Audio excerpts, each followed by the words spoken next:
100, lab number 26. We're going to look at a polynomial that's in factored form.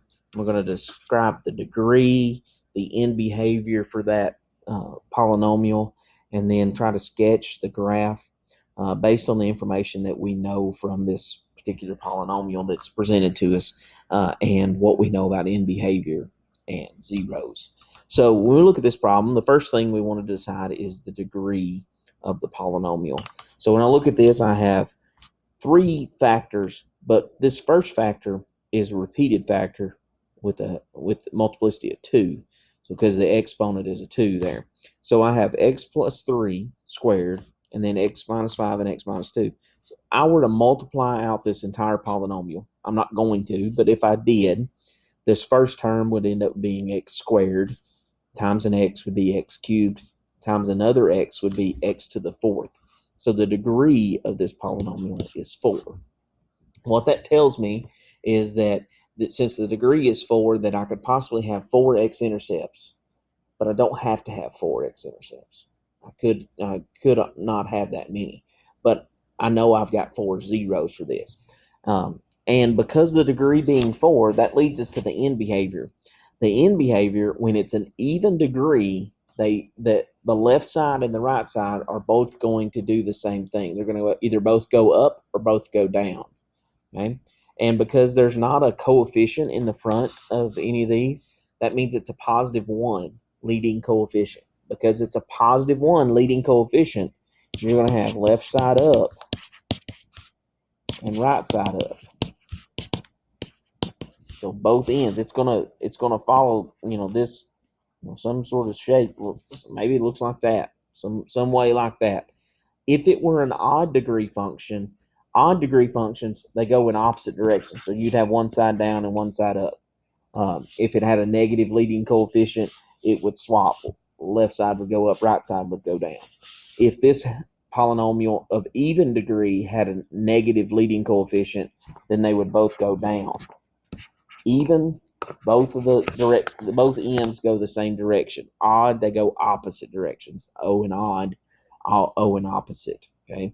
Even goes the same direction. Things are even, and then they're fair. They're going the same way.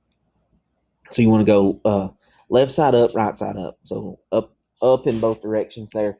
And now the x-intercepts can be built from setting each of these factors equal to 0. So we have x plus 3 equal to 0, x minus 5 equal to 0, and x minus 12 equal to 0. And that tells us that x equals negative 3, x equals 5, and x equals 12. And with this negative 3, it has a multiplicity of 2. So that means it's a repeated 0. Anytime we have an even multiplicity, then that means it's going to bounce off the x-axis, or it's going to be tangent to the x-axis at negative 3 in this case. If it were an odd multiplicity, then that means it's going to cross the x-axis there. Notice how these are multiplicity of 1 technically, since they only occur once. That's an odd multiplicity, so it would cross the x-axis at 5 and 12.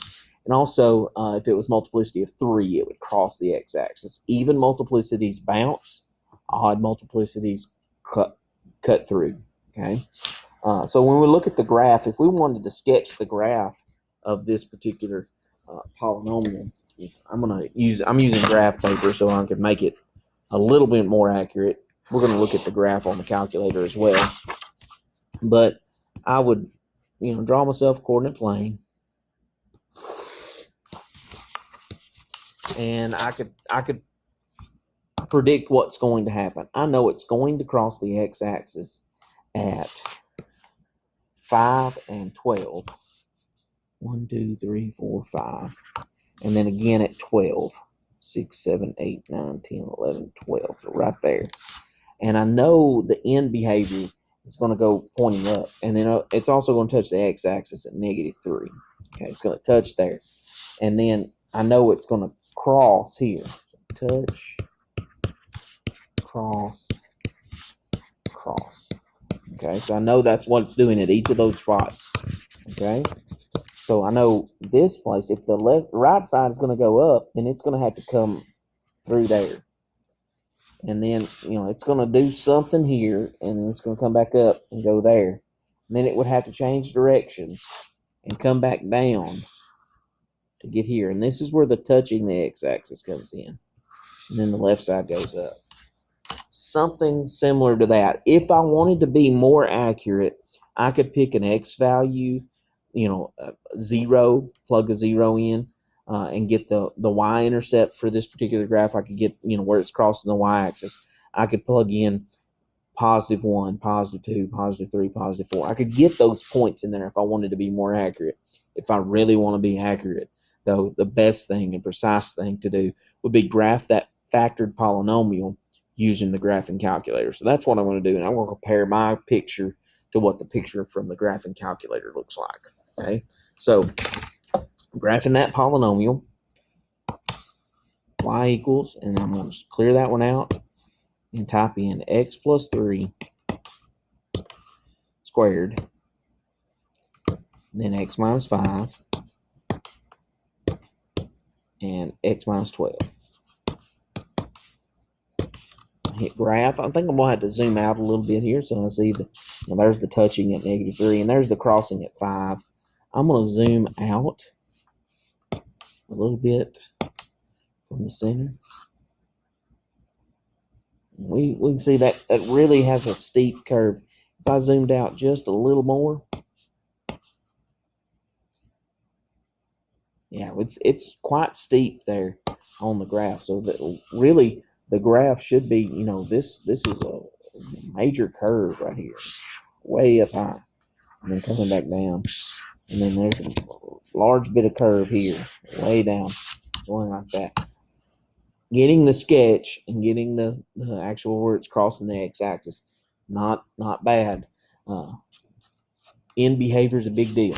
Even degree in behavior, left side up, right side up if it's positive leading coefficient, both down if it's a negative leading coefficient. If it's odd degree, 3, 5, 7, then positive leading coefficient, left side down, right side up.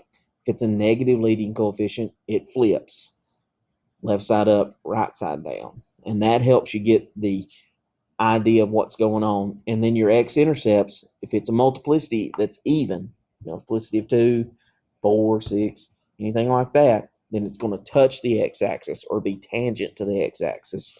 And if it's an odd multiplicity, 1, 3, 5, then that means that factor occurs that many times, then it's going to cross the x-axis with that. And that would help you get an idea of what's happening with a factored polynomial in lab number 26.